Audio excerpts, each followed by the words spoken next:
오늘은 그리스도의 신분,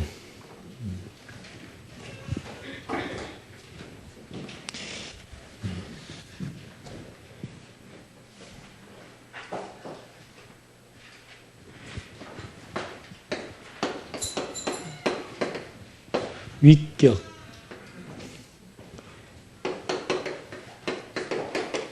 신분, 직분. 위격은 뭐 지난 시간에 공부한 대로 양성이라는 것은 그리스도가 신성, 그 다음에 인성, 두 개의 성을 가지고 있다. 그래서 양성과 인성과 신성을 요걸 이제 신학적으로 양성이다 이렇게 이제 주장을 해서 신이냐 인간이냐 하는 문제에 대한 이제 그 논의가 그리스도의 위격이라고 그랬습니다. 근데 그리스도의 위격은 성경에 보면은 요한복음에 말씀이 어떻게 돼서 온 거예요? 육신을 입고 왔다. 그 다음에 요한 1, 2, 3서에 예수의 육체로 오심을 부인하는 자, 그게 적그리스도다. 그렇게 너무도 쉬운 말을 왜 그렇게 복잡하게 생각할까? 우리가 생각할 수 있습니다만은 지난 시간에 공부해 보니까 그렇게 쉬운 문제가 아니죠. 예수가 사람인가 인간인가 했을 때 신이라면은 그러면 예수가 뭐 여기 와 있으면 저쪽에는 어떻게 되는가 뭐 여러 가지 많은 문제들이 이제 제기된다는 걸 지난 시간에 했기 때문에 오늘은 뭐 더 이상 하지 않겠습니다. 그래서 일단 우리가 그리스도론 할 때는 기독론 할 때는 막 사복음서만 정확하게 이해가 되면은 이렇게 어려울 게 없는데 여기서 이제 신학적인 걸 따로 뽑아가지고 이론을 전개하다 보니까 많은 문제에 부딪힐 수가 있죠. 그 다음에 그 신분. 신분은 이제 이거는 뭐 요한복음이라고 친다면은 이제 신분은 마가복음이죠. 마가복음. 그러니까 마가복음이 신분에 의한 성취지요. 근데 이제 여기서는 이제 그리스도의 신분을 다루는데 그리스도의 신분을 어떻게 다루는가? 낮은 신분과 높은 신분. 그래서 이걸 뭐 한문으로 말하면은 비하, 이거는 승귀 이렇게 이제 얘기하기도 하고.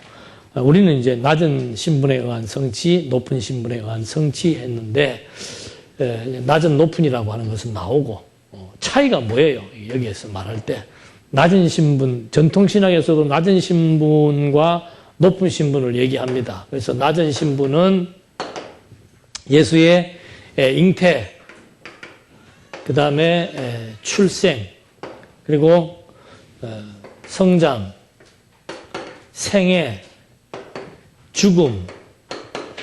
죽음까지. 잘 외우지요? 이건 어떻게 안 잊어버려졌네?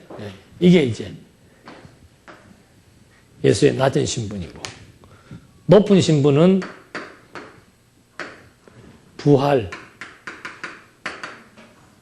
승천, 그 다음에 하나님 보좌 우편에 계시는 거. 이게 이제 높은 신분이다. 이거 이제 이거 맞아요, 틀려요. 그리고 이거는 이제 낮은 신분을 취하는 이유는 뭐예요? 여기서부터 이제 차이가 나기 시작하는 거예요.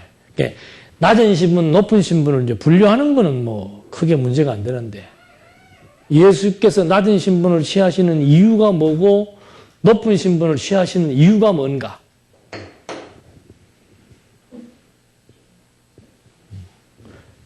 이렇게 질문을 할 때는 답을 맞추려고 하지 말고 생각나는 대로 해버려야 돼. 맞추려고 하니까는 막 이 생각 저 생각 뭐 해가지 나도 질문 다 대답이 안 나와. 그냥 막 던져버리라니까. 낮은 신분을 취하는 이유가 뭐예요? 왜 예수님께서 마리아의 몸에 잉태되고 출생하고 인간의 모습을 가지고 그대로 성장하잖아요. 그리고 여기 또 지금 뭐 고난 받고 그리고 죽으시고 왜 이러는 거예요? 너무 쉬워서 대답을 안 했구나. 그걸 질문이라고 지금 하고 있나 이러고 이제 대답을 안 했구만. 이게 다 뭐예요? 성경대로 그렇게 해서 왜, 뭐 때문에 이렇게 죽은 거라고요? 죄에 대하여. 그 다음에 이거는 뭐예요? 의에 대하여. 여기서부터 신학적 논쟁이 필요한 거죠. 죄에 대하여 죽고 우리를 의에 대하여 살게 함이니라. 성경에 있습니까? 없습니까? 있잖아요. 자, 이것이 100% 완전한 대답입니까? 아닙니까? 그럼 뭡니까?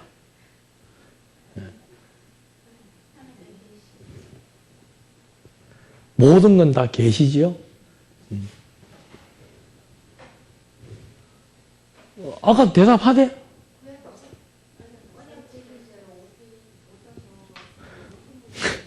참석 안 하는 사람이 대답은 제일 많이 해. 한 번씩 나타나고 대답은 제일 많이 해. 좋았어!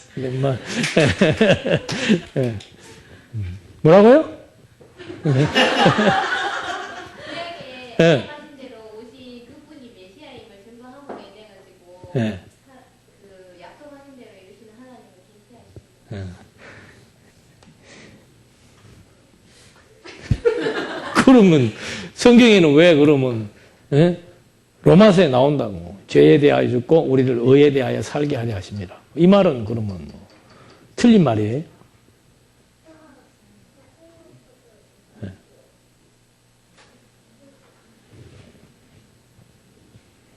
이건 좀 우리가 좀 생각을 하면서 넘어가면 그다음부터는 술술술술 풀리게 돼 있지.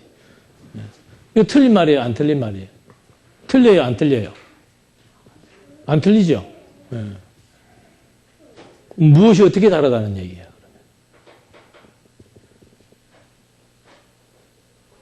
그래서 신분이 다르다고?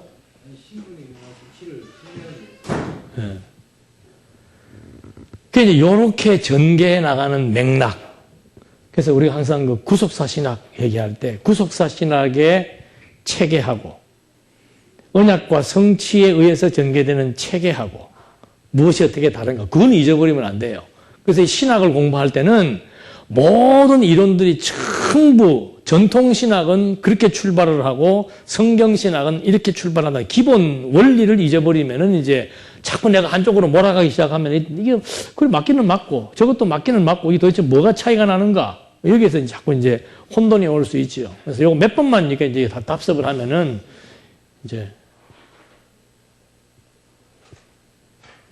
한 달에 한 번씩만 참석해도 답은 정확하게 얘기할 수 있는 거예요. 자, 전통신학, 우리 구속사 신학은 체계가 어떻게 시작한다 그랬습니까? 뭐로부터? 이게 출발이에요. 신학의 출발이에요. 아담이 타락했기 때문에 그 다음에 누가 필요한 거예요? 그리스도가 필요한 거죠. 그럼 타락했으니까 인간이 뭐가 된 거예요? 죄인이 된 거예요. 그러니까 이 죄인을 의롭다함을 얻게 해서 살리려고 하니까 뭐가 필요한 거예요? 당신이 직접 어떻게 해야 돼? 성경대로 죽고 성경대로 살아야 되는 거죠. 죽음에서 부활해야 되는 거예요. 그래서 이 신분을 취하신 게 뭔가? 전통신학은 이 얘기가 전통신학은 어떻게 설명을 하는가? 자, 타락한 인간을 예수님께서 뭐 하기 위해서 오셨다? 구원하기 위해서 오셨다. 이 말도 맞습니까? 틀립니까? 부분적으로는. 맞잖아요. 예수님 인간 구원하기 위해서 왔잖아요. 그래서 이제 그 다음에 질문들이 뭐가 나오는가 하면 그러면 타락 안 했으면 예수님 오실 필요 있다 없다. 그런 쓰잘데없는 질문 좀 하지 마라! 그러고 막 칼빈도 성질을 내고 그래요. 그러니까 이렇게 얘기하니까 그 질문은 나올 수밖에 없는 거죠. 타락 때문에 예수님이 오셨다면은 타락하지 않았다면 예수님이 오실 필요가 있겠는가? 이렇게 되는 거란 말이에요. 그래서 부분적으로는 이게 맞아요. 성경에도 부분적으로는 그 로마서에서 나와 있으니까. 예수님이 왜 십자가에서 죽으셨는가? 타락한 죄인을 뭐하게 하시려고? 의롭게 하시려고. 죽은 생명을 어떻게 해요? 다시 살리시려고. 그래서 이거는 이제 신학적인 문제가 있다 그랬죠. 아까 같은 그런 질문들이 바로 나오는 거예요. 그러나 성경은 보면은 이제 왜 자꾸 언약 성취를 얘기하는가? 무슨 근거가 뭐냐? 근거 딴 거 없습니다. 하나님께서 인간 창조했죠. 창조하자마자 하나님께서 아담에게 그걸 언약이라고 얘기한다 이 말입니다. 복을 주시면서 뭐 하라고 그런 거예요? 생육하고 번성하고 땅을 정복하고 다스리라. 이것을 대부분의 사람 신학자들은 하나님께서 아담에게 뭐 하게 했다? 명령했다. 이 명령을 누가 지켜내야 된다? 아담이 지켜내. 이렇게 생각을 한다니까. 그게 이제 신학을 출발하는 데 있어서 가장 잘못된 이원론적 사고방식이라 이 말입니다. 명령하시는 하나님이 따로 있고 그 명령을 수행해야 되는 인간이 따로 있는 이것이 이원론이에요.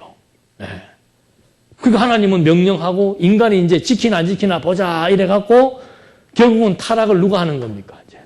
왜 이게 이제 떨어지게 이원론이에요. 하나님의 생각, 인간의 생각, 하나님의 의지, 인간의 의지가 따로 이렇게 분리되어 있는 거죠. 그래서 이거를 이제 항상 제가 이거 원 그리는 이유도 그거예요. 이게 하나님의 영역이라면은 이 밖에 또 다른 의지가 있다. 이러면 이제 하나님은 어떻게 되는 거예요? 절대자에서 상대자로 추락해버리는 거예요. 그러니까 말은 절대자라고 얘기를 하고 말은 전능자라고 얘기를 했는데 이원론적 구도라고 하는 것은 이거는 전능자도 아니고 절대자도 아니에요. 왜? 여기에 신과 인간이 서로 상대적으로 뭐 하고 있는 거예요? 이렇게 존재하고 독립적으로 존재하고 있다 이 말입니다. 인간은 인간대로 가지고 있는 의지가 있고 하나님은 하나님대로 가지고 있는 의지가 있다. 그럼 하나님께서 이거 하라고 그랬는데 인간이 선악과 먹으라 그랬어요? 먹지 마라 그랬어요? 먹지 마라 그랬잖아요. 그럼 먹지 마라고 한 하나님의 의지가 셉니까? 먹은 인간의 의지가 셉니까? 우리는 그런 생각은 안 한다니까. 아, 그래, 자유주의 줬다 치자, 이 말이에요. 설령 자유의지를 주었다 하더라도, 먹지 말라고 한 하나님의 명령이 강도가 셉니까? 먹은 인간의 힘이 더 강도가 셉니까? 그럼 하나님은 먹지 마라고 그랬으면 인간이 안 먹어야 하나님의 말발이 서는데, 이놈의 인간은 하나님이 먹지 마라 했음에도 불구하고 어떻게 하는 거예요? 사단하고 합의를 봐갖고 먹어버린 거예요. 이런 논리라면 하나님은 어떤 분이 아니다. 절대자가 아니고 전능자가 아니다 이 말이에요. 인간 하나 조종할 수 없는, 그리고 여기에 누가 개입을 했습니까? 사단 하나 마음대로 부릴 수 없고, 근데 오전에 보니까는 하나님이 악신의 대장이 사단 아니에요. 가갖고 400명한테 들어가갖고 뭐 해라? 거짓말 해라. 거짓말 시켜라. 그 하나님이 다 시켜서 한 일이에요.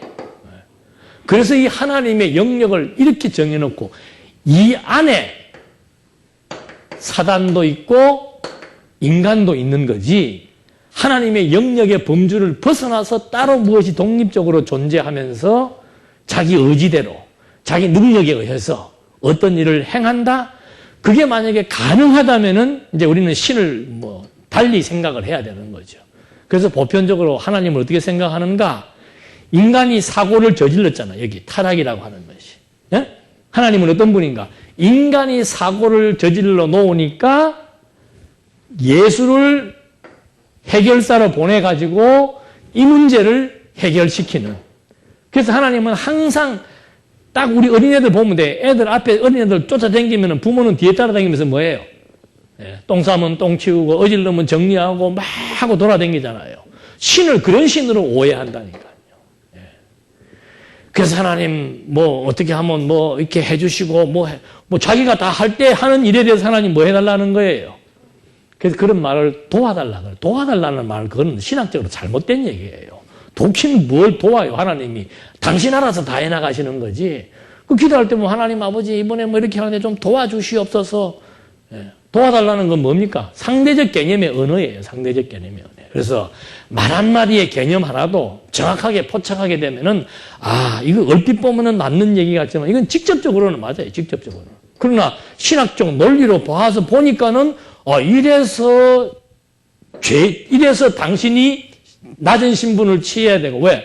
타락해서 구원하기 위해서 인간이 타락했기 때문에 구원하기 위해서 낮은 신분을 취하고 높은 신분을 취해야 된다. 이것이 전통 신학자들이 말하고 있는 주장이죠. 그래서 당장 나오는 질문은 아까 그 질문이에요. 그러면 인간에 의해서 예수는 인간에 의해서 인간 때문에 낮아지고 높아지는가?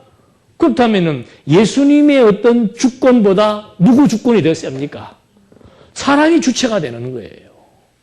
이 신학적 주체가 누가 되는가? 사람이, 왜? 사람 때문에 이분이 죽으시고 부활해야 되니까. 아니라는 거죠.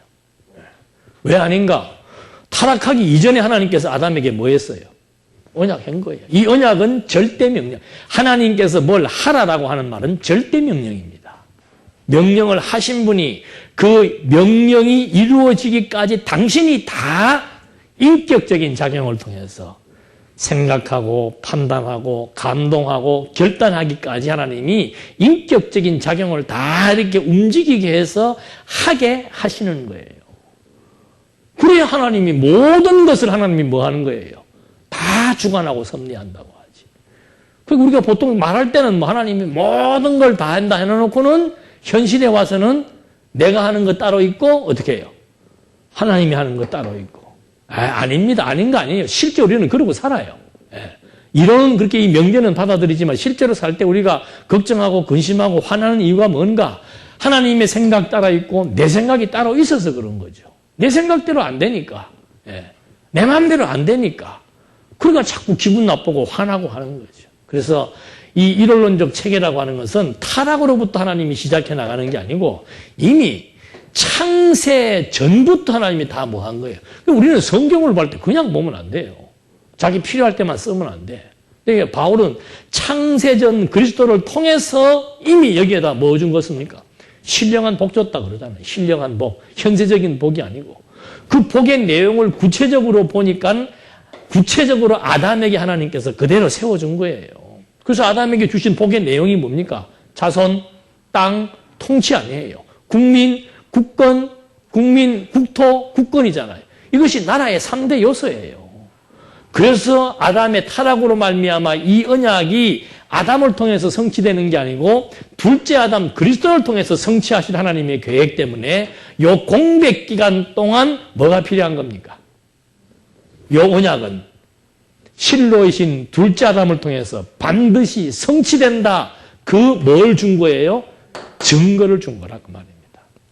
그래서 히브리서 기자가 구약의 성도들은 약속의 증거만 가지고도 하나님을 여호와로 믿고 정말 목숨을 버리면서 살아왔다. 그런 말을 하는 거예요.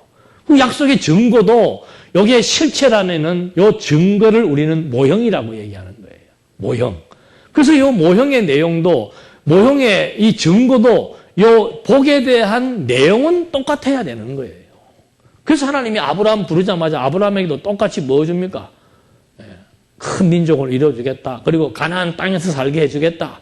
그리고 유다 지파의 홀, 네 옆구리에서 왕이 날 것이다. 하나님이 다 약속해 주잖아요. 그 놀랍게도 그 약속대로 자손이 어디에서? 애굽에서 생육하고 번성해가지고 몇 명이 내려? 70명이 내려가가지고 장정만 60만이니까 꼬박이 한 5 정도 하면은 얼마가 되는 거예요? 큰 민족으로 늘어난 거죠. 그리고는 생육하고 번성한 다음에는 가나안 땅 정복하게 해주고 가나안 땅 정복하니까 그 다음에는 다윗을 왕으로 세워주고 그게 구약의 역사서의 논리란 말입니다. 창세기에서 언약하고 창세기 중반부부터 그 언약대로 자손이 번창되는 것이 출애굽기까지 내용이죠. 그 번창한 백성들 이거 하면 안 되지 지금 이거 뭐 하다 그랬지? 내가 지금 성경신학이 아주 습관이 돼가지고 그래서 이 낮은 신분, 높은 신분이라고 하는 것이 직접적으로는 물론 죄에 대하여 죽고 의에 대하여 살게 하려고 예수님이 죽고 부활했지만은 사실은 그 이전에 뭐가 있는 거예요? 아담에게 세운 언약이 있다 이 말입니다. 그 언약을 성취하기 위한 것이고 더 나아가서는 이미 하나님께서 창세전 그리스도를 통해서 무엇을 성취하겠다. 이 복을 성취하겠다고 이미 창세전 그리스도를 통해서 하나님이 언약을 세우신 거죠. 그래서 그 언약을 성취하는 거란 말입니다.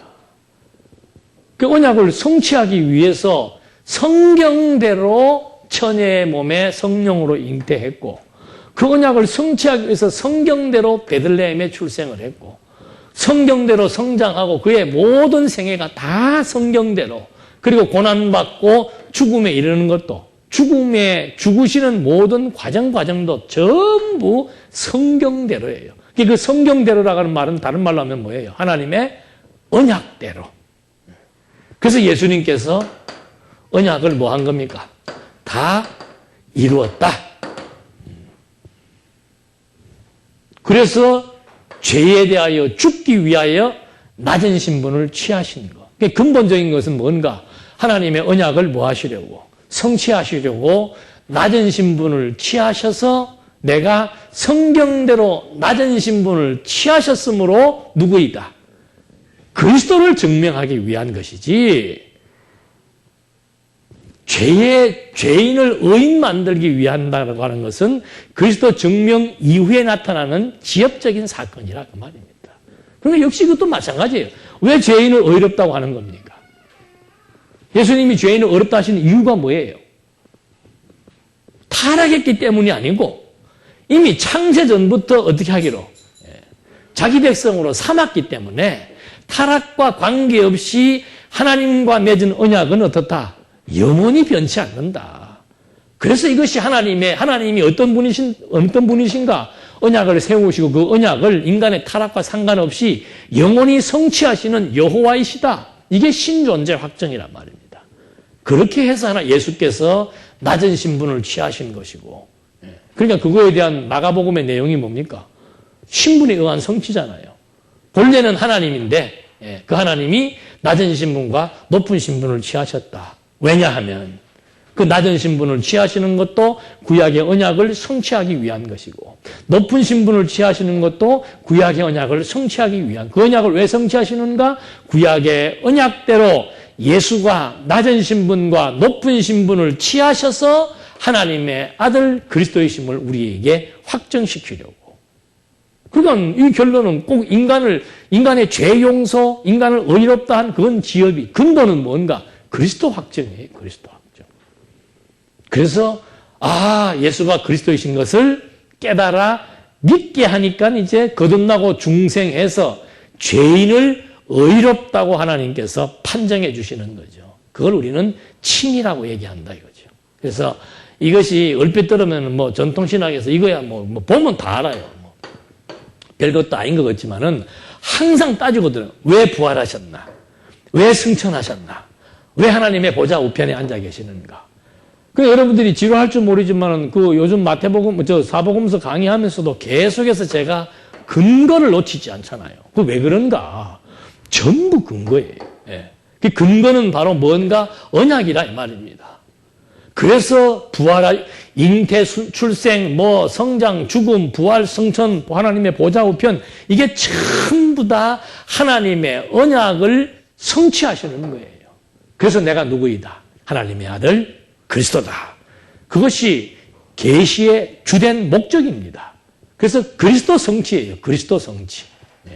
그렇기 때문에 신약 성경은 보면은 전부 오신 메시아, 구약 성경은 전부 오실 메시아. 이것이 기본 원리고 틀이지요. 그런 맥락 속에서 이제 이 신분도 우리가 저런 맥락으로 이해를 해야 된다. 그래서 항상 여러분들 이런 얘기가 나오면 스스로에게 물어보면 됩니다. 예수님이 왜 부활했다고 생각하는가? 그 다음에 왜 승천하시는가? 왜 보좌 우편에 앉으시는가? 이런 것들에 대한 질문들을 이제 하고 하나하나 구조적으로 그럼 이것이 왜 그러면 여기에서 문제가 되는 이유는 뭔가? 이런 것들을 이제 자꾸 신학을 할 때는 생각을 해야 되는 거죠. 그래서 이 그리스도의 신분에 대한 얘기는 이제 대부분 이제 중요한 부분들을 다 미리 설명을 다 했습니다. 그래서 여러분들 교환 다 있죠? 그래서 이 예수님께서 인간의 몸을 입는 것을 이제 비하의 신분이라고 그러는데 그렇게 몸을 입으셔야 되는 이유가 뭔가라고 이제 그거에 이제 질문이 나오겠죠, 당연히. 왜 예수님께서 그런 몸을 입어야 되는가 하면은, 아까도 말씀드린 전통신학자들은 타락한 인간을 뭐 하기 위해서, 구원하기 위해서 입는다고 얘기를 하는데, 어떤 학자들은, 죄하고 상관없이 필연적으로 예수님은 오셔야 된다라고 주장하는 학자들이 있어요. 그 학자들의 주장은 왜 그런가, 그 학자들이 왜 예수님이 필연적으로 와야 된다라고 말하는가 하면은 하나님과 사람의 연합. 하나님과 여러분 이제 이런 거 신학할 때는 이 접속사 하나라도 조심 있게 봐야 돼요. 하나님과 사람 이렇게 되면 어떻게 되는 거예요? 1대 1이에요. 그럼 그 연합이란 말은 서로 합동하여 하나의 조직체를 만든다는 것이 연합입니다. 그러니까는 A와 B가 서로 뭐 하는 거예요? 힘을 모아서 뭘 만드는 겁니까? 하나의 조직체를 만드는 거예요. 그게 연합입니다. 그러니까 이런 단어를 쓸 때는 정 단어가 이것밖에 없을 때는 전제를 붙여가면서 써야 되는 거예요. 그래서 하나님과 인간의 연합이 하나님의 영원한 계획이었다는 이런 식의 말보다는 아까도 말씀드린 왜 예수님이 말했느냐? 창세전부터 이 말이에요. 이 말은 하나예요. 창세전부터 그리스도를 통해서 하나님의 나라를 이루시기로 하나님이 다 작정해 놨기 때문에 통해서란 말과 A와 B의 연합이란 말은 다른 겁니다. 이미 한 몸으로 연결되어 있죠. 이걸 우리는 유기적이라고 얘기한다 이 말입니다. 유기적인 일체 한 몸이다 이 말이죠. 그럼 어떻게 한 몸인가? 예수님 따로 나 따로의 한 몸이 아니고 예수님은 창조주로서 우리는 피조물로서 예수님은 절대자로서 우리는 상대자이며 종속된 주종관계 속에서의 나와 그리스도의 관계이지 이렇게 하나님과 인간의 연합이라고 하는 독립된 관계 속에서의 연합이 아니고 이게 완전히 한 몸이라고 하는 일체성에 의한 연합의 의미다. 그래서 이거 보여주려고 하나님께서 아담을 창조하실 때도 지난번에 말씀드렸죠. 남자 따로 만들고 여자 따로 만들어야 우리가 생각할 때는 정상 아니에요. 예? 하나님이 뭐 흙이 모질해서 그랬겠습니까? 기운이 딸려서 그랬겠습니까? 예? 남자 하나 만들었으면 그 다음에 뭐 만들어야 돼요? 여자 만들어야 되는데 남자만 하나 딱 만들어 놓고 혼자 있으니까 심심하겠죠? 네. 그래서 누굴 만드는 거예요? 돕는 배필을 만드는데 남자에게서 누구를 만든 거예요? 여자를 만드는 거예요. 그래서 한 몸이에요, 한 몸. 네. 그래서 바울이 이 비밀을 깨닫고서는 무릎팍을 친 거 아니에요. 네.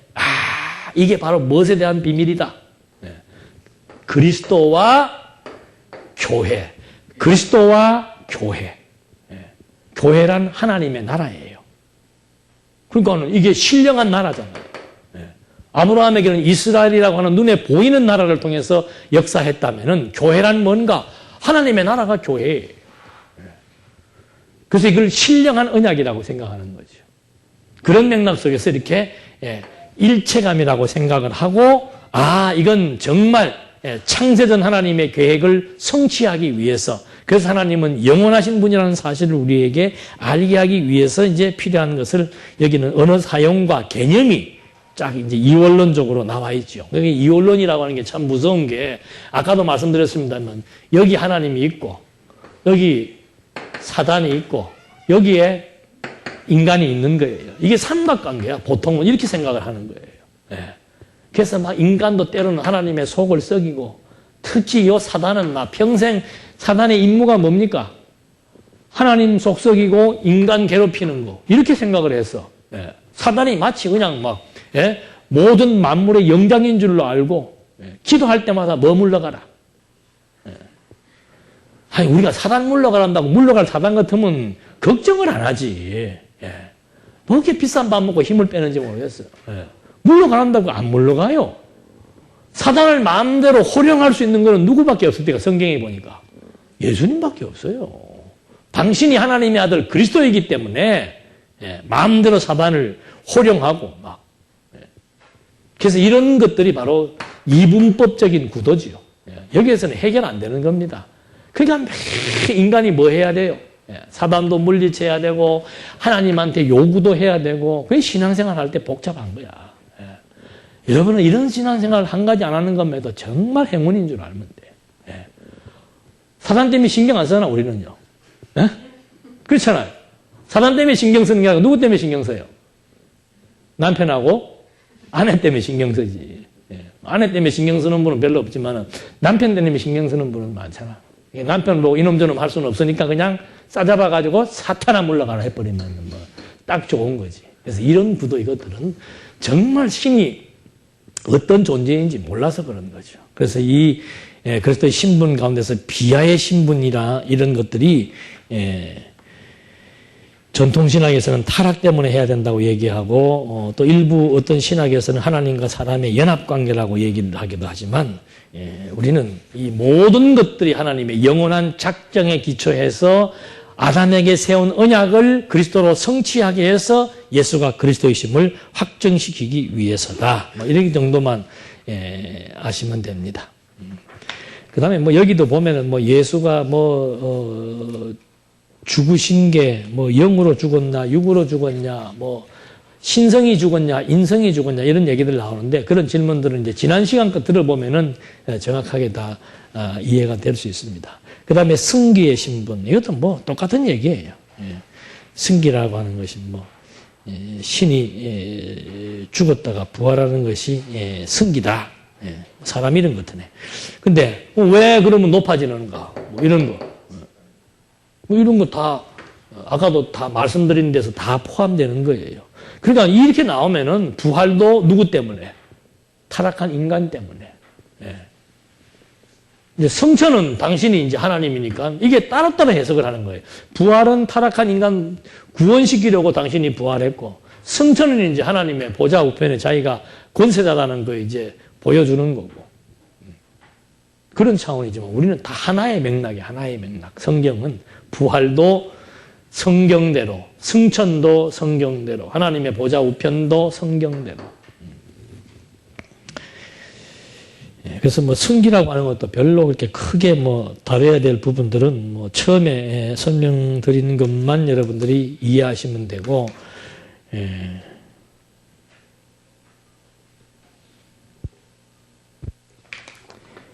그 다음에 뭐 부활의 교리 가운데서도 어거스틴 때부터 그랬어요. 어거스틴 때부터 이제 여러분들 이제 어거스틴은 제가 가끔 이렇게 강의할 때 말씀드립니다만은 어거스틴이 4세기 사람이에요.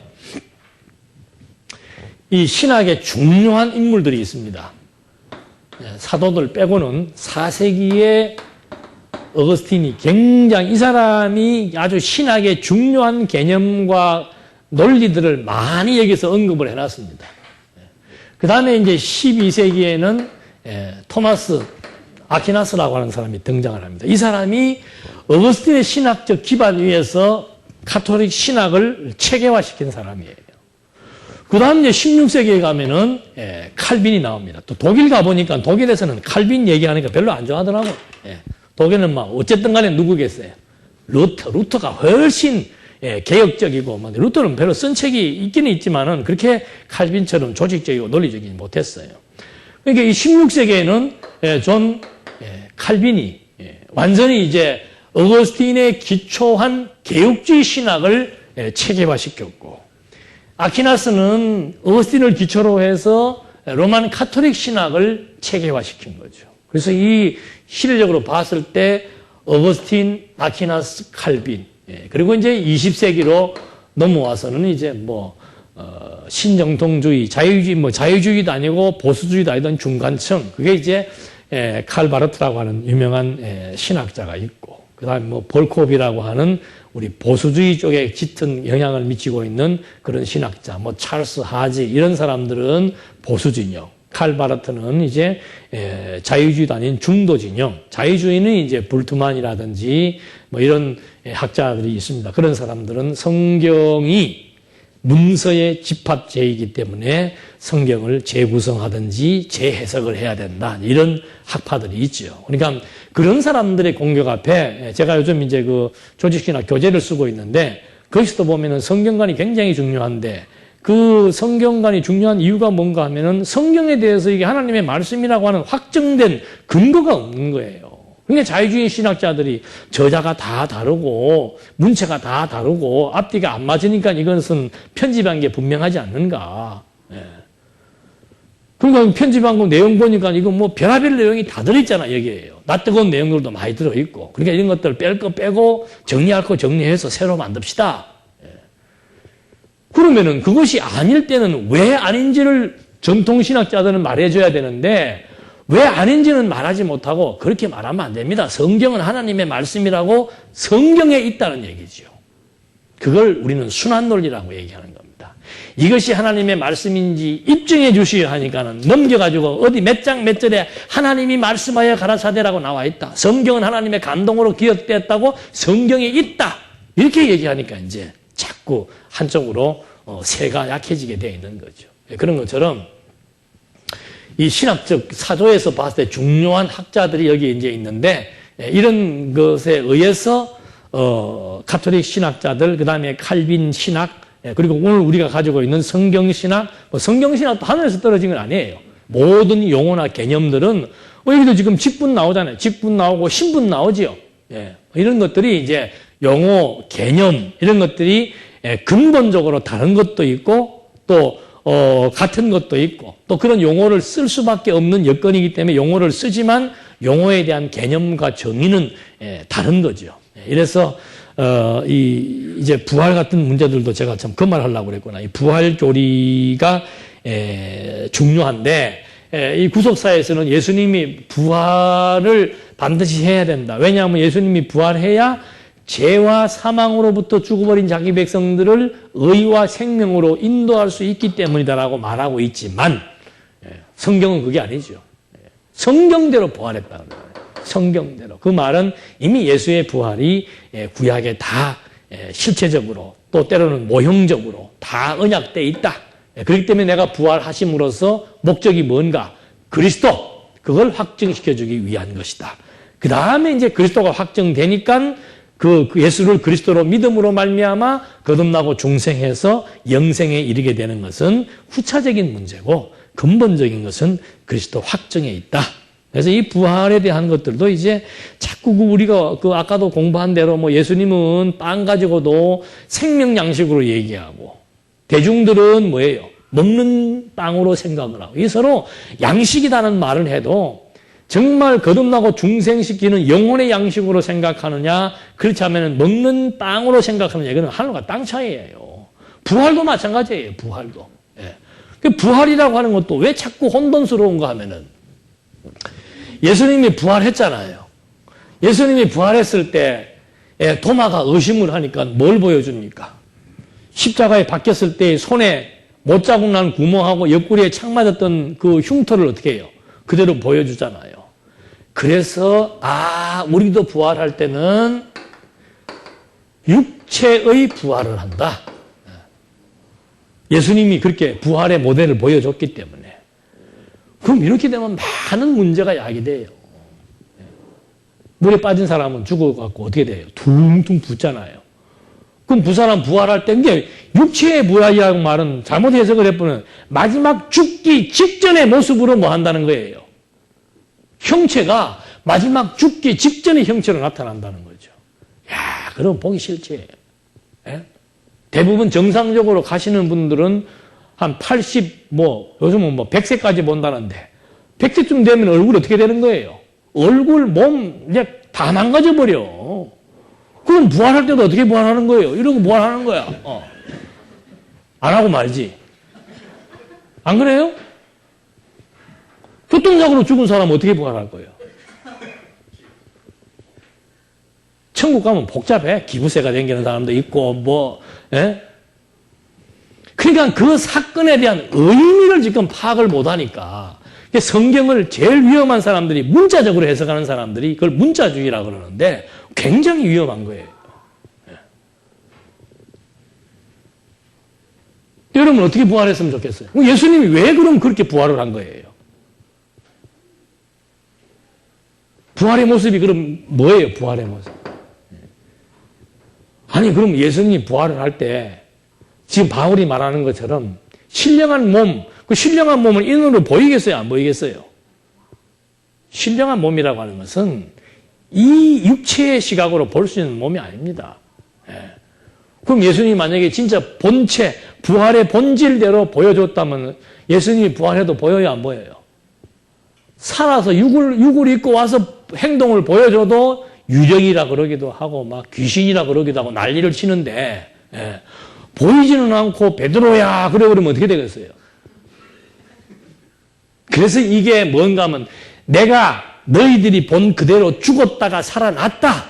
그거를 확정시키기 위해서는 돌아가시기 직전의 모습을 그대로 가지고 나타날 수밖에 없는 거라 그 말입니다. 그 의미를 모르니까 자꾸 육체의 부활 얘기한다는 거죠. 근데 뭐 설령 막 그렇게 나 죽기 직전의 모습이 아니더라도 내 인생에 가장 싱싱하고 가장 멋있을 때의 모습으로 나타난다 하더라도 그 육체는 뭐예요? 육체예요. 육의 부활이 아니지요. 성경대로 공부하면 된다는 거예요. 바울은 뭐라고 그랬어요? 육체는 뭐예요? 썩을 것. 썩을 것으로 뭐하고? 심고 땅에 묻히잖아요. 그 다음에 썩지 아니할 것으로 뭐 하는 거예요? 그게 신령한 몸 부활이에요. 욕된 것으로 심고 어떻게 해요? 영광스러운 것으로 다시 살고 약한 것으로 심고 강한 것으로 다시 살고 그 비유를 이제 바울이 적절하게 하잖아요. 모든 형체가 다 다른 것처럼 이 부활의 형체도 다르다. 육과 다르다. 그리고 봐라. 심은 것은 씨를 심었는데 나중에 이 씨가 어떻게 해요? 반드시 썩지요. 썩어서 그 다음에 뭐가 나와요? 이 씨에서 씨 눈만 있으면 되잖아요. 씨 눈만. 그 씨 눈이 나중에 이렇게 자라가지고 여기서 뭐가 맺혀요? 멋있는 열매가 맺히고 쌀이 나오고 배추가 되고 완전히 다르게 나와버리잖아요. 이것만 보더라도 부활이 있다 없다. 이게 과학적 지식이에요. 과학적 지식. 제가 언제 한번 우리 외삼촌 장례식에 가가지고 한 30분 이걸 설명을 했더니 막 히트를 쳐가지고 어느 교회냐고 대구라 그러니까 다 포기를 하더만. 이거예요, 이거. 그래서 부활이라고 하는 것은 육체의 부활이 아니고 또 자유주의 신학자들은 육체의 부활이 아니니까 그 다음에 뭐죠? 육체의 반대는 뭐예요? 정신이라고 얘기하는 거죠.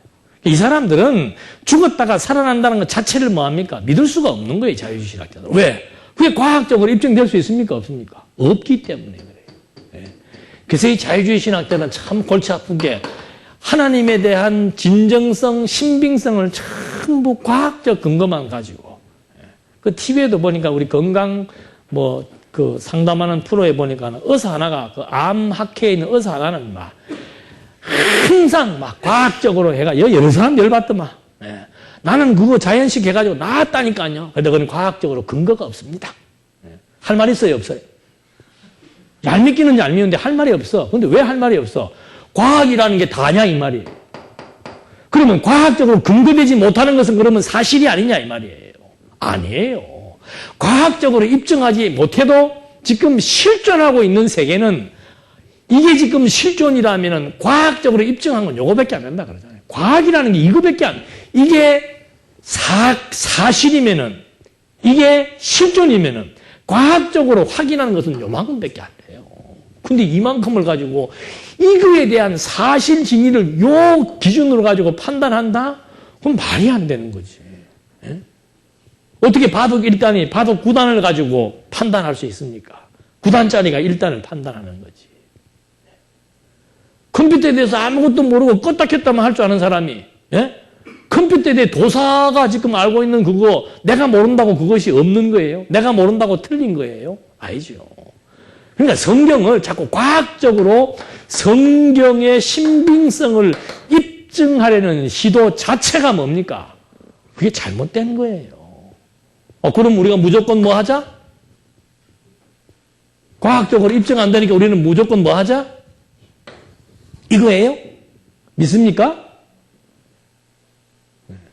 옛날에는 믿습니까? 뭐 무조건 아멘 하더만. 이게 신앙 주상주의란 말입니다. 무조건 믿죠. 그럼 뭐야? 무조건 믿자다. 이게 과학적이라고 하는 것이 타락한 인간의 이성이에요. 이성.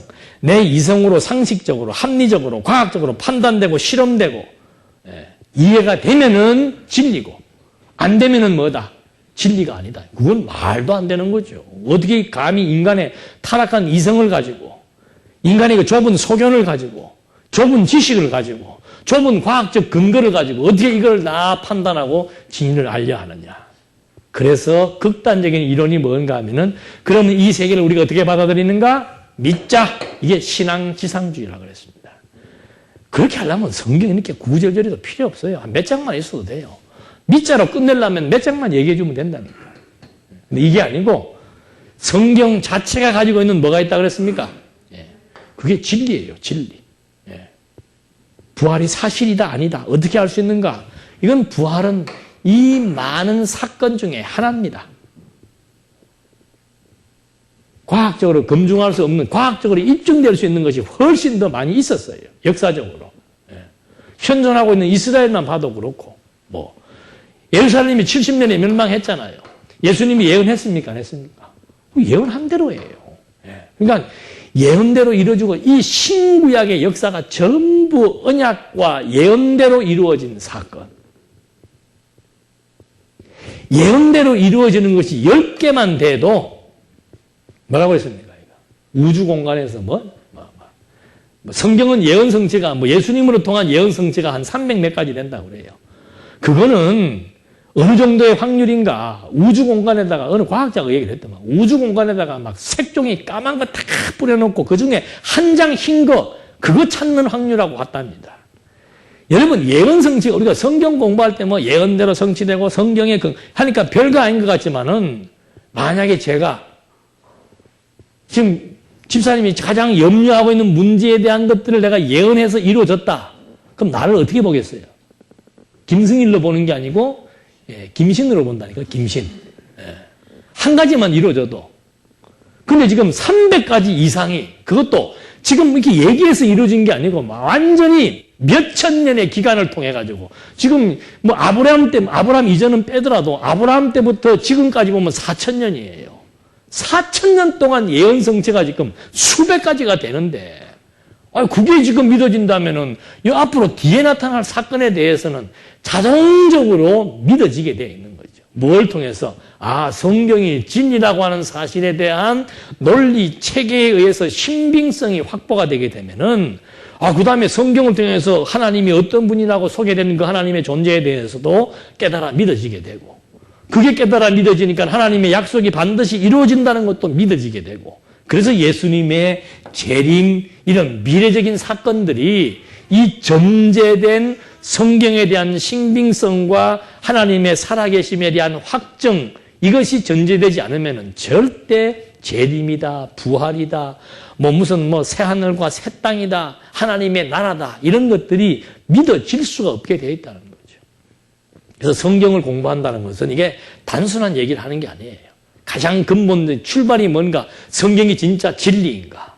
두 번째, 성경이 진리가 판명되어야만 하나님의 살아계심이 확정될 수 있고 하나님의 살아계심이 확정되어야 그분이 말씀하신 내용들을 우리가 사실로 진실로 받아들일 수가 있는 것이고 그래야 그분의 약속도 반드시 이루어진다라고 하는 미래에 대한 확신을 갖고 살아갈 수 있는 거죠. 그 증거는 무수히 많은데 그건 다음에 시간 될 때마다 하기로 하고 그래서 이 부활에 대한 역사성이라고 하는 것은 굉장히 중요한 얘기죠. 그래서 부활 자체를 과학적으로 분석할 때는 도저히 이거는 입증할 수 없는 문제지만 이미 성경은 예수의 부활을 했습니까?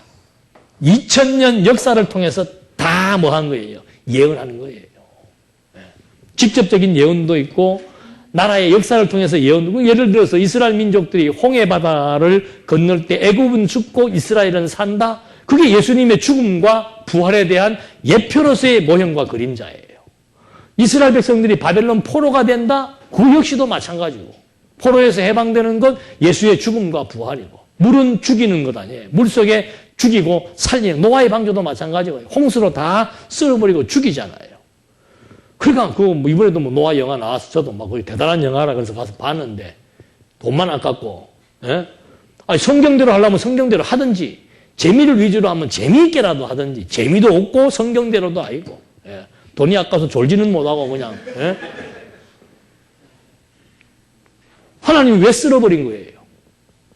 하나님이 인류를 왜 쓸어버린 거예요? 그거를 인간적인 입장에서 풀어나가려는 게 도저히 풀어지지가, 하나님도 참 잔인하지. 아니, 뭐 인류가 원래 여기 타락했으니까 타락한 인간들을 부패하는 거는 다 십시일반인데, 그 죄목을 하나님은 뭐라고 얘기한 거예요? 하나님의 아들과 사람의 딸들이 결혼해가 살더라. 그럼 하나님의 아들은 아들끼리 결혼하고 사람의 딸은 딸들끼리 결혼해야 되나? 참 해석하려면 골치 아픈 부분 많아요. 막 그런 거 저런 거 다 빼고. 노아의 홍수가, 그럼 하나님께서 노아의 홍수를 왜 일으켰는가? 아, 인간이 막 죄가 관영해가지고 막, 그러면 죄는 뭐 이때만 관영했어요?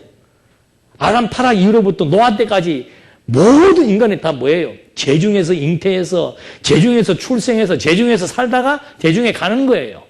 노아 시대의 인간이나 노아 이전의 인간이나 지금의 인간이나 다 똑같은 뭐예요? 요만큼도 차이 없는 똑같은 죄인들이에요. 지금은 왜 홍수 안 일어나요, 그러면? 홍수가 왜 이때만 일어나고 마냔 말이에요. 이게 계시적 사건으로 보지 않으면. 아니, 물로 다 죽여버리고 노아의 식구들만 방주를 통해서 살렸잖아요. 구약은 오실 자에 대한 표상이에요. 그러니까 물로 다 죽이고 그 물 가운데서 배를 통해서 방주를 통해서 노아를 살렸다. 이건 예수님께서 죄 때문에 물속에서 죽고 자기 백성들의 생명을 주기 위한 의를 위해서 다시 살 것에 대한 모형적인 예표라 그 말이에요. 그러니까 성경을 하나님의 계시 중심으로 오실 메시아에 대한 언약이라고 하는 중심으로 보지 못하면은 성경 풀어지지 않는 게 너무너무 많다 그랬잖아요. 아까도 뭐 사석에서 그런 말 했지만.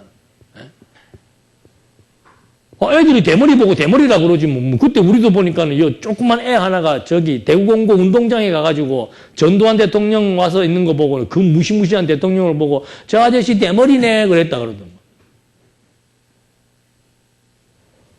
엘리사가 대머리였나 봐. 엘리사 보고 대머리라 그러는 게 뭔 죄예요? 40명의 애들을 다 죽여버려. 그거 왜 그래요?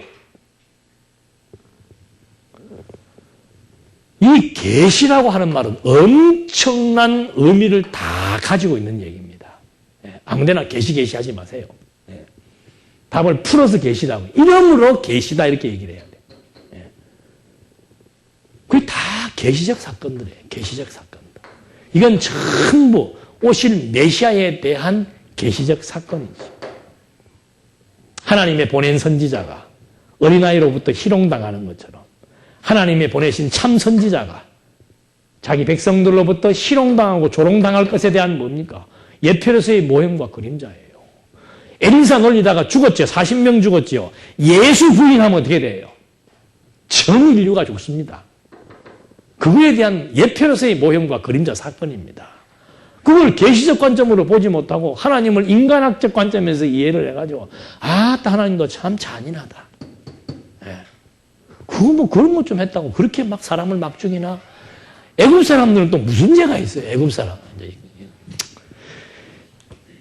그래서 이 부활 사건이 언약과 성취라고 하는 맥락 속에서 이미 다 확인이 되어야만 부활도 우리가 이해할 수 있고, 더더군다나 부활 이유도 마찬가지입니다.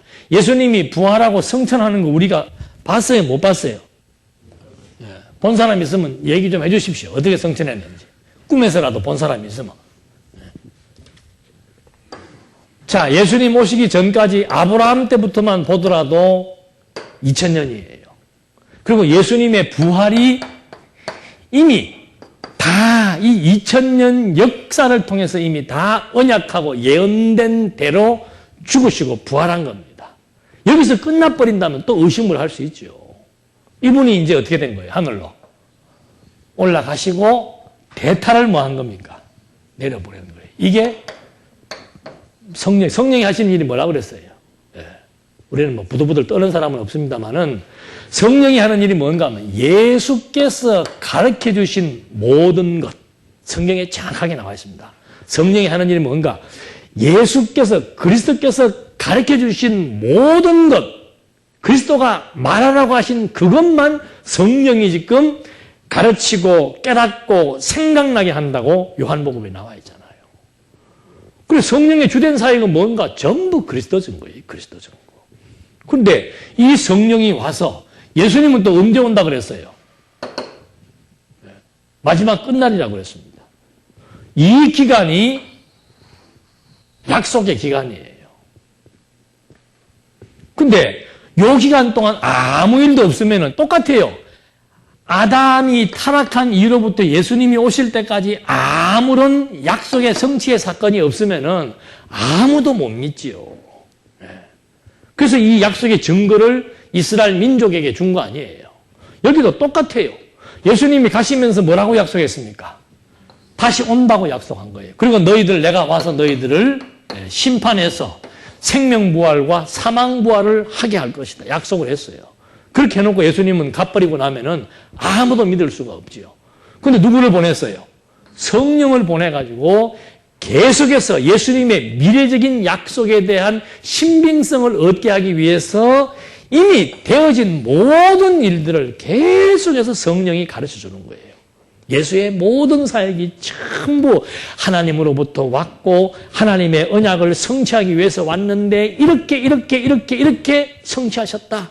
직임과 신분과 사역과 본성을 통해서 성취하셨다. 그러므로 예수는 그리스도이시다. 자, 그분이 가시면서 약속을 했는데 그 약속 중에 첫 번째가 뭐예요? 복음이 어떻게 된다? 어디로부터 시작한 복음이? 예루살렘으로부터 시작한 복음이 지구를 한 바퀴 돌아서 어디까지 간다는 거예요? 예루살렘까지 간다는 거예요. 인종별로 보면은 이방인의 시대, 유대인의 시대가 있다고 또 얘기를 한 겁니다. 그러니까 지금 우리가 어느 시대에 살고 있는 겁니까? 이방인의 시대. 지금 유대인들이 예수 믿어요? 안 믿어요? 안 믿어요. 네. 몇 사람 없습니다. 그런데 이방인의 시대가 끝이 나야 그 유대인의 시대가 오고 유대인의 시대의 막바지에 가야 누가 오는 겁니까? 예수님이 오시는 거예요. 성경대로예요. 그러니까 우리는 예수님 오시는 거 볼 수 있어요? 없어요? 불로초를 먹으면 보실 수 있겠지. 그런데 우리 시대가 끝이 나야 돼요. 이방인의 구원 시대가 끝이 나야 유대인의 시대가 오고 유대인의 시대가 와서 또 겪어야 될 일들이 있어야만 예수님이 오시기 때문에 뭐 우리 때 막 예수님 온다고 겁주고 예수님 오는데 왜 겁을 내요? 안 그래요? 출장 갔던 아버지가 집에 오는데 겁내는 자식들 있어요? 아버지가 무슨 선물 가지고 올까 기다리지. 근데 한국 교회는 이상해. 예수님이 갔다가 오신다는데 어떻게 뭐에 두려움에 떤다니까 그거 이상한 거예요. 그것도 계시록을 잘못 해석해서 그런 거죠. 그래서 복음이 땅 끝까지 지금 복음이 어디 한국에 있잖아요. 한국의 기운이 다 새해가지요. 복음 한국 기독교인들 진리를 찾는 사람도 이제는 거의 없고 그냥 교회도 그냥 다녔던 습관적으로 다니고 이미 이제 한국 교회는 부패할 때로 부패하고 이제 한국 교회 복음의 기운이 살 떠나면서 이제 어디로 가실 거예요? 이제 앞으로. 그건 뭐 지리적으로 다 나오잖아요. 우리 북쪽으로, 그다음에 이 남쪽으로 이렇게 지금 복음이 퍼져 나갈 거예요. 그래서 중앙아시아, 뭐 중국, 중앙아시아, 그다음에 중동아시아. 중동아시아를 지나면은 바로 어디가 나와요? 예루살렘이 나오는 거예요. 그러면 그대로 지금 진행되고 있고 또 지금 현재 복음이 땅까지 전파되고 있고 복음이 전파되는 곳마다 뭐가 서입니까? 유형교회가 이렇게 세워지고 동산교회가 있다는 것도 이미 다 예수님이 뭐 한 거예요? 근접해서는 2000년 전 예수님의 예언대로 지금 이루어지고 있는 산 역사이고 나아가서는 창세전 그리스도 안에서 하나님이 작정하시고 언약하신 그것이 지금 그대로 진행되고 있다는 산 증거예요. 눈으로 보잖아요. 예수님이 하신 말씀하고 똑같아. 눈으로 보면서도 우리는 믿어요, 못 믿어요? 이거야 뭐 교회지 뭐. 그 이상 생각을 못 하는 거죠. 이 교회가 도대체 왜 여기에 존재해야 되는가? 동산교회가 이 팔공산에 존재해야 되는 이유가 뭐예요? 봉독동도 아니고 왜 팔공산에 존재해야 되는 이유가 뭡니까? 또 팔공산을 강조하니까 또 초점이 흐려져가지고 팔공산? 이거예요, 이거. 다 그리스도의 언약대로 성취되어 가는 거예요.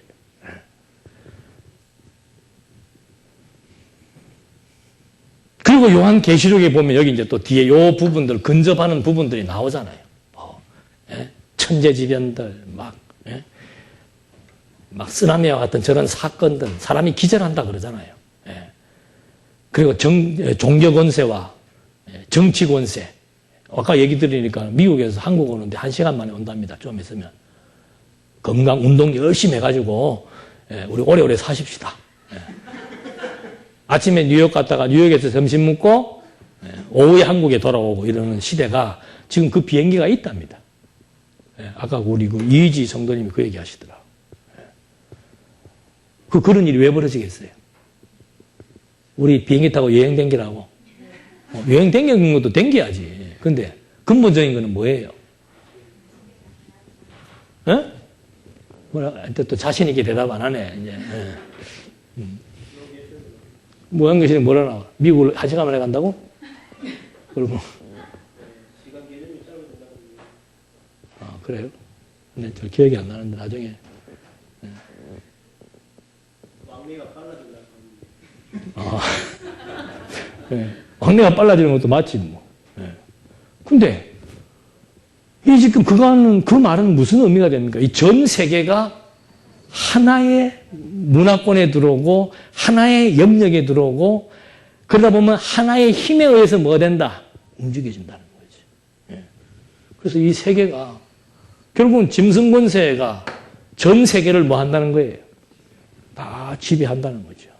그래서 지금 이 발달되어지고 있는 모든 이 문명, 이런 것들이 결국은 이거 한 10년 전만 해도 우리 상상을 못한 일 아니에요? 10년 전에 뭐 스마트폰, 이거 무슨 상상도 못한 일이고, 10년 전에 대구에서 서울 가는데 1시간 반 만에 간다 상상했어요? 못했어요? 꿈도 못 꿨어요. 똑같아요. 지금 여기서 뉴욕을 1시간 만에 상상할 수 없는 일이지요. 근데 그런 일이 여기 이루어지는 왜? 그렇게 전 세계를 하나의 울타리 안에 딱 묶어가지고, 이제는 완전히 하나의 정치 세력에 의해서 전 세계를 다 통합 관리할 수 있는 시스템이 지금 차곡차곡 만들어져 있지요. 한눈에 다 볼 수 있습니다. 한눈에. 만약에 우리가 순교당하는 시점이 되면 우리는 벌써 다 찍혀 있어요. 아무개는 예수쟁이다. 다 장부에 다 올라가 있습니다. 그때 가서 부인해도 소용없어.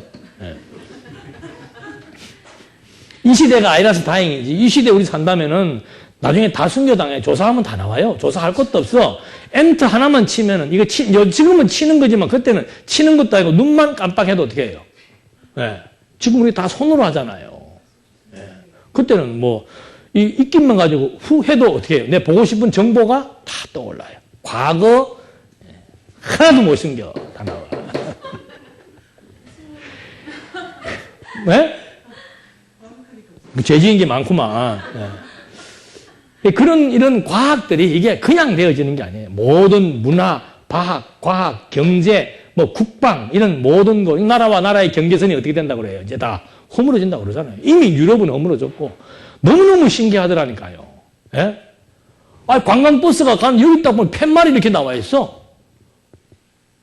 우리는 여기까지는 경상북도입니다. 여기까지는 대구광역시인데 나오잖아. 여기는 독일입니다. 여기는 스위스입니다. 여기는 뭐 이탈리아입니다. 웃기지도 않잖아요. 한 길에 딱 서니까 여기 각각 복장이 다른 군인 아저씨 비슷하게 경비가 서 있어요. 그냥 프리패스예요. 여기는, 이 동네는. 여기만 이렇게 했어요?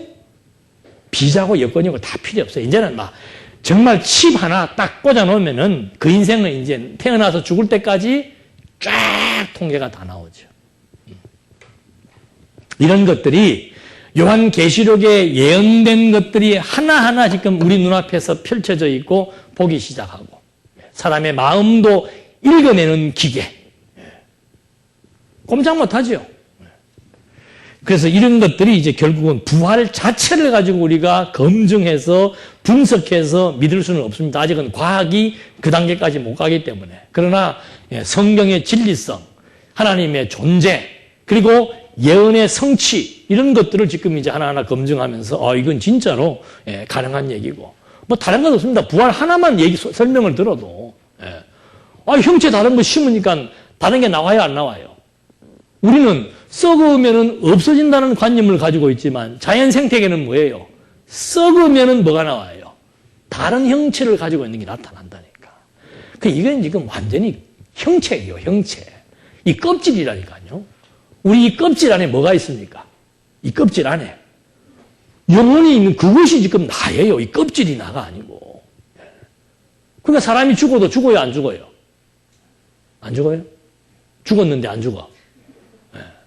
뭐가 죽은 거예요? 육체의 기능이 끝난 것이지 우리의 영혼이 없어진다거나 영혼이 죽는 게 아니에요.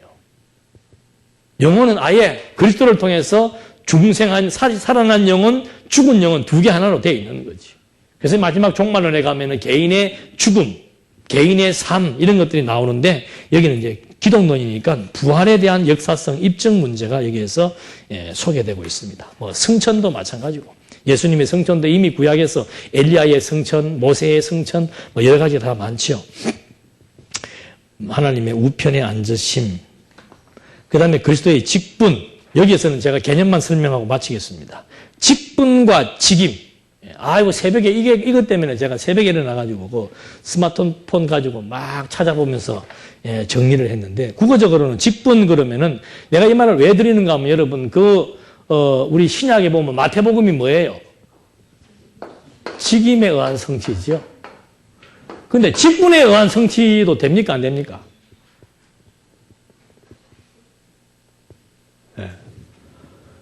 여기도 지금 뭐라고 얘기했어요? 직분이라고 얘기했죠. 직분이 맞는가, 틀리는가. 이거는 뭐 어느 개념만 가지고 금방 확인할 수 있어요. 직분은 뭔가 하면은 쉽게 막 국어적인 게 말 필요 없고, 직분은 뭔가? 목사, 집사, 제사장, 선지자, 이게 직분이에요. 직임은 뭐예요? 가르치는 일, 섬기는 일, 권위하는 일, 내용이죠, 내용, 일. 여기는 뭐예요? 말 그대로 직무를 수행할 수 있는 어떤 직책을 말하는 거고, 요거는 일을 말하는 거예요. 그러니까 여러분 그 개론책에 보면은 선지자의 성취입니까? 선지자 직임에 의한 성취입니까? 그게 직임이란 말이 왜 맞아요?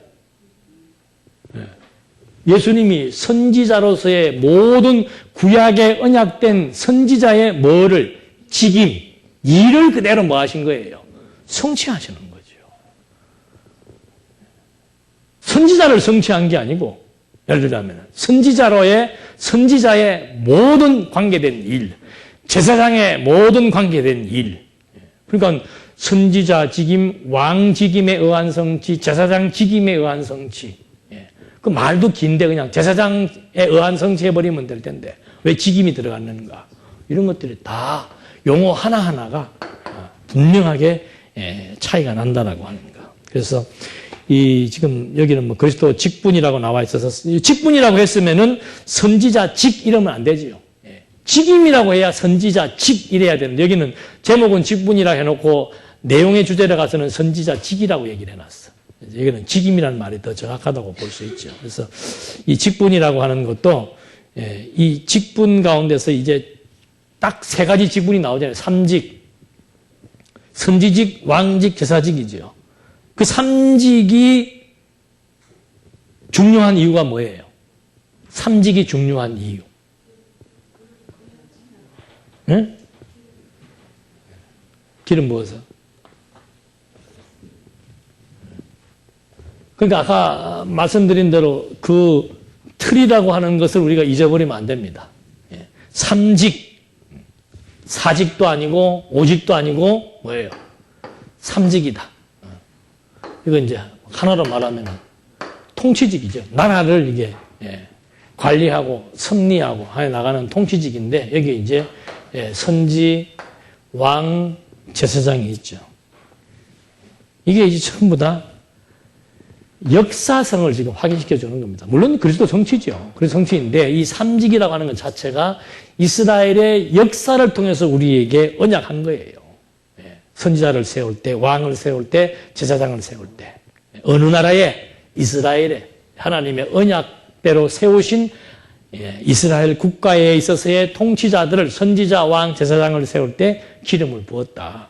그래서 이것이 역사성이 있다는 거죠. 그래서 그리스도의 성취가 역사적 사실이고, 또 한 가지는 뭔가 하면은 요것에 대한 성취니까 구약과 신약에 뭐가 이루어지는 겁니까?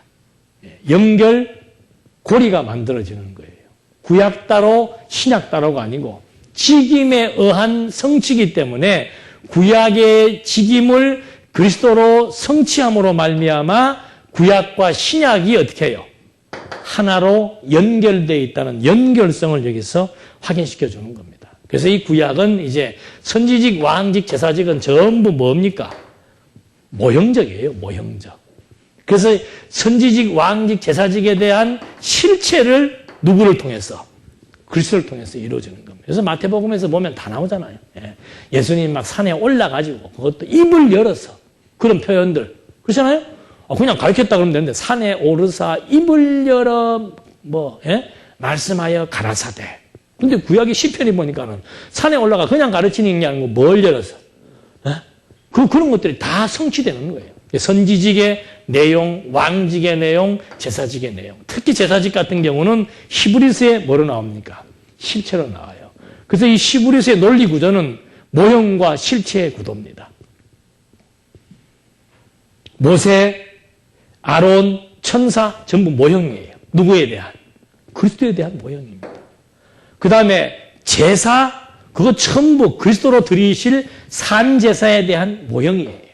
그래서 히브리서는 전부 모형과 실체라고 하는 이 구도에 의해서 쫙쫙쫙쫙 논리가 전개되면서 그래서 예수가 우월하다라고 하는 예수의 우월성을 구약의 모형과 실체의 구도 속에서 예수의 우월성을 우리에게 확증시켜주고 있는데 이 삼직이라고 하는 것이 이제 그런 의미에서 중요성이 있다. 여러분들 우리가 뭐 삼직은 복음서 공부할 때 다 배웠기 때문에 크게 문제 삼을 것은 없고 선지직도 마찬가지고 왕직 같은 경우도 아담에게 다스리라는 언약을 했죠. 다스리는 거. 왕이 다스리는 거 아닙니까? 그런 것에 의해서 아브라함에게도 다스리라고 하는 거. 그래서 예수님도 와서 하나님의 나라의 머리가 되셔서 실제로 다스리는 거. 이렇게 해서 삼직에 대한 그런 직분에 대한 것들을 우리가 확인을 해봤습니다. 그래서 이건 이제 우리가 복음서 하면서 늘 그때 했는데 저는 이번에 이제 조직신학 교재를 쓰면은 뭐를 집어넣으려고 그러는가 하면은 순서가 그리스도의 칭호. 굉장히 중요합니다. 그리스도의 칭호라고 하는 거. 그리스도라고 하는 것 자체가 가지고 있는 언약 성취자적 의미가 중요하다. 그 다음에 이 순서를 본다면은 성경 순서대로 하면 좋죠. 직임, 신분, 사역, 본성 해가지고 기독론을 전개해 나가면은 정확하게 설명할 수 있습니다. 근데 여기서는 뭐가 빠졌는가 하면은 사역이 빠졌어요. 사역은 바로 그리스도가 하나님 나라의 주체로서 하나님 나라를 구속 방법을, 구속 사역을 통해서 성취해 나가시는 그 사역이 빠져 있는데, 이제 그 부분만 더 정리해서 집어넣으면은 이제 완벽한 성경신학적 기독론이 완성될 수 있습니다. 시간이 지금 많이 되어서 질문은 또 나중에 사석에서 하시든지 하고 기도하고 마치겠습니다. 하나님 아버지, 저희들에게 지혜와 명철을 주셔서 정말 하나님에 대한 모든 신학적 이론들을 하나하나 공부하면서 정말 성경의 신빙성과 하나님의 살아계심에 대한 확증을 가지고 우리가 살아갈 수 있도록 우리의 마음과 생각과 뜻을 주관해 주시옵소서. 예수님의 이름으로 기도드립니다. 아멘.